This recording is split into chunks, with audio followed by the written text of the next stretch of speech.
नमस्कार दोस्तों, आप पढ़ रहे हैं कक्षा 11वीं एनसीईआरटी इंग्लिश, जिसमें आज हम पढ़ेंगे हॉर्नबिल बुक का लेसन 7 द एडवेंचर। तो देखिए, इस लेसन के 4 इंपॉर्टेंट क्वेश्चन आंसर तो हम पढ़ चुके हैं।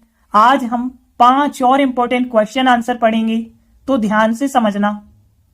5वां इंपॉर्टेंट क्वेश्चन ये करेंगे, 6वां इंपॉर्टेंट क्वेश्चन ये करेंगे, 7वां इंपॉर्टेंट क्वेश्चन ये करेंगे और 8वां इंपॉर्टेंट क्वेश्चन ये करेंगे और 9वां इंपॉर्टेंट क्वेश्चन ये करेंगे। तो ध्यान से समझना। तो देखिए, 5वां question, whom did Gaitonde want to meet. देखिए, whom का मतलब होता है किस से, गायतोंडे वांट यानी चाहते थे, टू मीट यानी मिलना। तो प्रोफेसर गायतोंडे किससे मिलना चाहते थे, ये हो गया क्वेश्चन।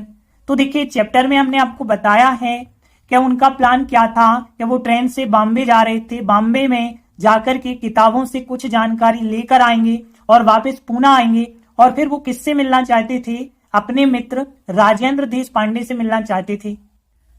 तो देखिए, आंसर बताया गया है, गायतोंडे राजेंद्र देश पांडे से मिलना चाहते थे। अब देखिए, इसका ट्रांसलेशन बहुत आसान होगा, क्योंकि यहाँ पे देखिए गायतोंडे वांट टू मीट, इतना तो क्वेश्चन से आपको मिल जाएगा। तो देखिए, इतना आपको क्वेश्चन से लिखना है कि गायतोंडे वांट की जगह सेकंड फॉर्म हो जाएगा वांटेड टू मीट, और फिर इसके बाद किससे मिलना चाहते थे उसे लिख देंगे राजेंद्र देशपांडे।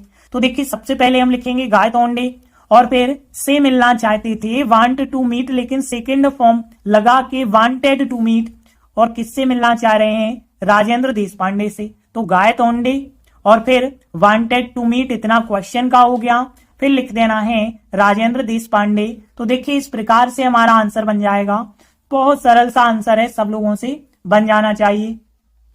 इसके बाद देखिए अगला 6वां क्वेश्चन, वेयर यानी कहां, डिड सहायक क्रिया गंगाधर पंत। अब गंगाधर पंत यानी प्रोफेसर गायतोंडे ही है, और गो यानी कि गए, आफ्टर लिविंग यानी छोड़ने के बाद, लाइब्रेरी यानी पुस्तकालय। तो पुस्तकालय छोड़ने के बाद गंगाधर पंत कहाँ गए।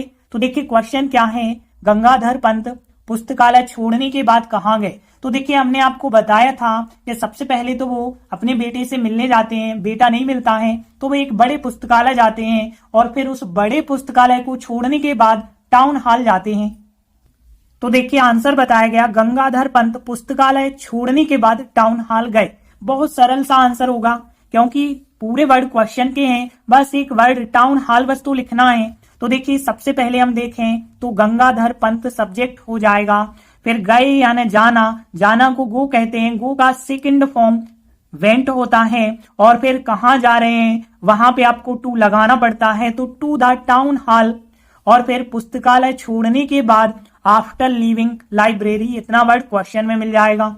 तो गंगाधर पंत सब्जेक्ट, और गए यानी जाना, गो का वेंट सेकंड फॉर्म, और टू लगा के द टाउन हॉल, और फिर ये वर्ड आफ्टर लीविंग लाइब्रेरी। तो क्या किया हमने, देखिए क्वेश्चन का पूरा लिखा है, गो का वेंट कर दिया और कहां गए हैं, टू लगा के द टाउन हॉल लिख दिया। तो देखिए, इस प्रकार से हमारा आंसर बन जाएगा, जो कि बहुत सरल सा आंसर होगा, सब लोगों से बन जाना चाहिए। बस यहाँ पे आपको टू द टाउन हॉल तो लिखना है और गो का सेकंड फॉर्म करना है, बाकी तो बन जाना चाहिए।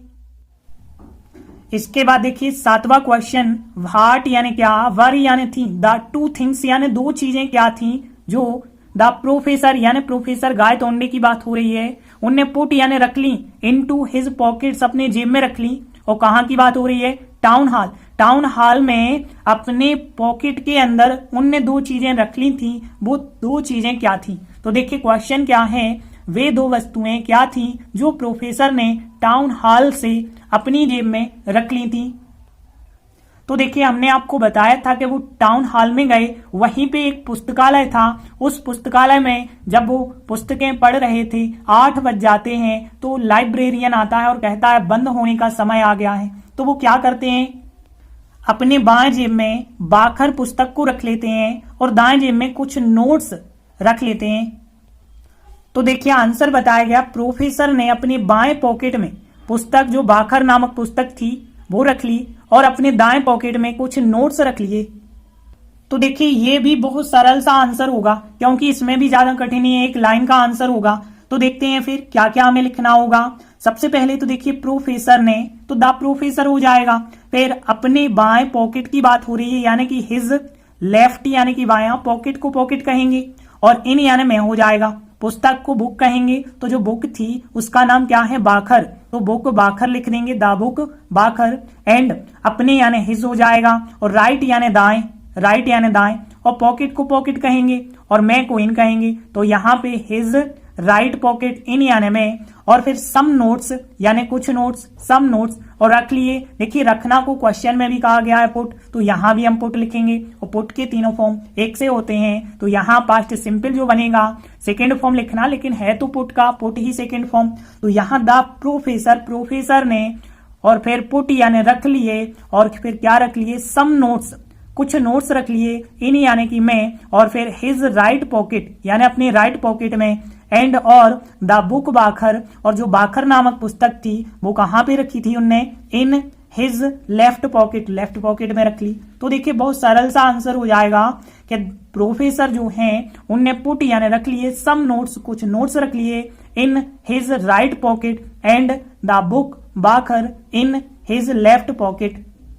तो देखिए इस प्रकार से हमारा आंसर बन जाएगा, जो कि बहुत सरल है, सब लोगों से बन जाना चाहिए, बस एक बार ही आप प्रैक्टिस करेंगे ना आराम से बन जाएगा।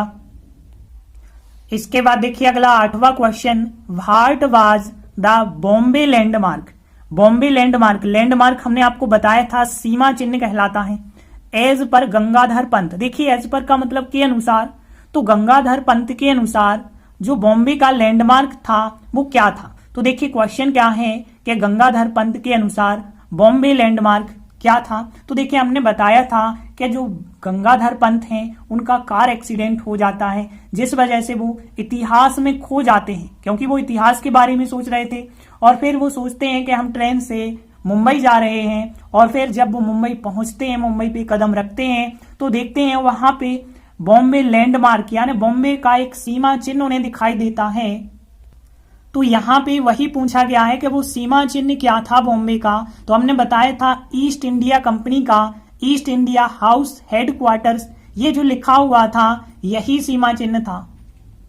तो देखिए आंसर बताया गया है कि जो बॉम्बे लैंडमार्क था वो क्या था, east India house headquarters of the east India company. ये जो शब्द लिखे हुए हैं ना यही लैंडमार्क था। तो देखिए यहाँ पे आंसर बिल्कुल भी कठिन नहीं होगा, क्योंकि ये जो वर्ड लिखे थे ना हमें बिल्कुल वही के वही लिखने होंगे।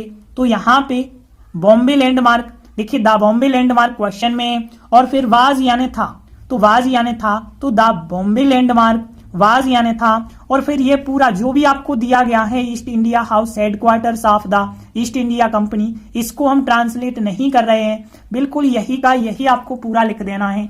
तो east India house headquarters of the east India company. तो देखिए इस प्रकार से हमारा आंसर बन जाएगा। सबसे पहले देखिए द बॉम्बे लैंडमार्क लिखा, वाज यानी था। अब देखिए जो यहाँ पे लैंडमार्क दिया गया था, जो शब्द दिए गए थे बिल्कुल वही के वही लिखे गए हैं, कैपिटल लेटर से लिखे जाने हैं, ध्यान रखना।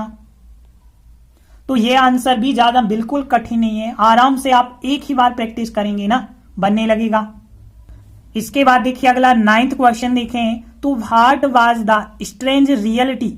स्ट्रेंज यानी होता है अजीब विचित्र, और रियलिटी यानी वास्तविकता। तो अजीब या फिर विचित्र वास्तविकता क्या थी जो कि प्रोफेसर गायतोंडे ने सी का सेकंड फॉर्म साव यानी देखी, एज जैसे ही स्टेप्ड, स्टेप यानी कदम रखना, तो उन्हें कदम रखा, आउट यानी बाहर, ऑफ द स्टेशन, स्टेशन के बाहर जैसे ही प्रोफेसर गायतोंडे ने कदम रखा तो उनने एक विचित्र वास्तविकता देखी। वह विचित्र वास्तविकता क्या थी, ये क्वेश्चन है। तो देखिए क्वेश्चन तो आपको समझ आ गया कि वह विचित्र वास्तविकता क्या थी जो प्रोफेसर गायतोंडे ने देखी जैसे ही उन्होंने स्टेशन के बाहर कदम रखा। तो देखिए चैप्टर में हमने आपको बताया था जैसे ही प्रोफेसर गायतोंडे मुंबई के स्टेशन पहुंचते हैं और वहां भी कदम रखते हैं तो वो एक प्रभावशाली इमारत देखते हैं, और उस इमारत पे कुछ पत्र लगे हुए थे जिन पे लिखा हुआ था east India house headquarters of the east India company. इसे ही बताया गया है विचित्र वास्तविकता। तो देखिए आंसर बताया गया, प्रोफेसर गायतोंडे ने एक प्रभावशाली इमारत देखी जैसे ही उन्होंने स्टेशन के बाहर कदम रखा, और उस प्रभावशाली इमारत पर लगे पत्रों ने उजागर किया, यानी उनसे पता चला कि वह ईस्ट इंडिया कंपनी का ईस्ट इंडिया हाउस हेडक्वार्टर्स है। तो सीधी सी बात उन्हें ईस्ट इंडिया कंपनी का हेडक्वार्टर्स दिखाई दिया। ये विचित्र बात थी क्योंकि ये तो इतिहास में थी, रियल में तो थी नहीं। तो देखिए आंसर 3 लाइनों का है। पहली लाइन लगभग क्वेश्चन की है, कुछ वर्ड यहाँ पे लिखे गए, एक प्रभावशाली इमारत, बस बहुत सरल सा आंसर होगा। तो देख लेते हैं कौन कौन से मीनिंग कठिन है। तो देखिए पहली लाइन देखें ना तो बिल्कुल पूरे वर्ड क्वेश्चन के हैं, बस यहाँ पे एक प्रभावशाली इमारत, इमारत को बिल्डिंग कहते हैं, आपको पता होगा। इम्प्रेसिव यानी प्रभावशाली, तो ध्यान रखना इम्प्रेसिव बिल्डिंग में यानी प्रभावशाली इमारत। और एक को आर्टिकल लिखेंगे, तो आर्टिकल क्या लिखेंगे, देखिए इम्प्रेसिव जब स्वर से उच्चारण आ रहा तो एक को एन आर्टिकल लिखेंगे, तो एन इम्प्रेसिव बिल्डिंग हो जाएगा। बाकी सभी वर्ड देखिए क्वेश्चन के हो जाएंगे कि प्रोफेसर गायतोंडे ने साव यानी कि देखी, और फिर एज जैसे ही stepped out of the station, जैसे ही उन्होंने स्टेशन के बाहर कदम रखा। तो यहाँ पे एन इम्प्रेसिव बिल्डिंग आपको ध्यान रखना है। अब आगे देखिए उस पर लगे पत्रों ने उजागर किया। देखिए उजागर करना यानी होता है रिवील क्रिया, ध्यान रखना। तो रिवील का मतलब होता है प्रकट करना, खुलासा करना या उजागर करना। रिवील का यहाँ सेकेंड फॉर्म लिखा जाएगा, तो जो कि क्या होता है रिवील्ड, ईडी, और फिर लेटर्स यानी पत्र हो जाएगा। और उस पर लगे, उसका मतलब है उस इमारत पर, तो यहाँ पे इट हो जाएगा। और पर लगे को पर अकेला लिखा गया है, ऑन ध्यान रखना, लगे को कोई वर्ड नहीं लिखा गया है। तो यहाँ पे लेटर्स यानी पत्र हो गए, ऑन इट यानी उस पर लगे, उन्होंने रिवील्ड किया यानी उजागर किया। अब क्या उजागर किया था, दैट की वह ईस्ट इंडिया कंपनी का ईस्ट इंडिया हाउस हेडक्वार्टर्स, वह यानी उस इमारत को कहा गया है, तो हम इट लिख देंगे। और फिर ये पूरा वर्ड आप पिछले क्वेश्चन में पढ़ चुके हैं, जो कि सेम टू सेम लिखा गया है। क्या लिखा गया है, east India company, English word है ऑफ यानी का, फिर ईस्ट इंडिया हाउस हेडक्वार्टर्स लिखेंगे। तो देखिए पहली लाइन बिल्कुल क्वेश्चन से आपको लिखनी है कि यहाँ पे प्रोफेसर गायतोंडे साव, और फिर इसके बाद आपको एक वर्ड जोड़ना है, एन इम्प्रेसिव बिल्डिंग, और फिर आगे as he stepped out of the station पूरा लिखना है। तो एक वर्ड यहाँ पे ध्यान रखना, एन इम्प्रेसिव बिल्डिंग, जो कि यहाँ जोड़ना है, और आपको यहाँ से यहाँ तक पूरा क्वेश्चन का लिख देना है। फिर आगे देखिए ध्यान से, द लेटर्स ऑन इट यानी उस पर लगे पत्र, ये पूरा वर्ड आपको लिखना होगा, ये पूरा सब्जेक्ट हो जाएगा। फिर पास्ट सिंपल होगा तो सेकंड फॉर्म। तो यहाँ पे हम लिखेंगे द लेटर्स ऑन इट, उस पर लगे पत्रों ने रिवील्ड किया, रिवील्ड यानी उजागर किया, तो द लेटर्स ऑन इट यानी उस पर लगे पत्रों ने, और फिर रिवील्ड यानी कि उजागर किया। अब क्या उजागर किया, दैट की इट यानी कि वह को इट क्यों लिख रहा है, क्योंकि इस बिल्डिंग को कहा गया है वह, तो दैट इट, और फिर यहाँ पे वाज सहायक क्रिया हो जाएगी। अब यहाँ वाज क्यों होगी, क्योंकि उजागर किया की यानी दैट के द्वारा कोई सेंटेंस जुड़ता है, और ये पास्ट है तो ये भी पास्ट बनाना पड़ेगा। तो यहाँ पे दैट इट वाज, और फिर देखिए ईस्ट इंडिया हाउस हेडक्वार्टर्स लिखेंगे, तो यहाँ दैट इट वाज सहायक क्रिया, फिर east India house headquarters of, और फिर ईस्ट इंडिया कंपनी लिख देंगे। तो बहुत सरल सा आंसर हो जाएगा।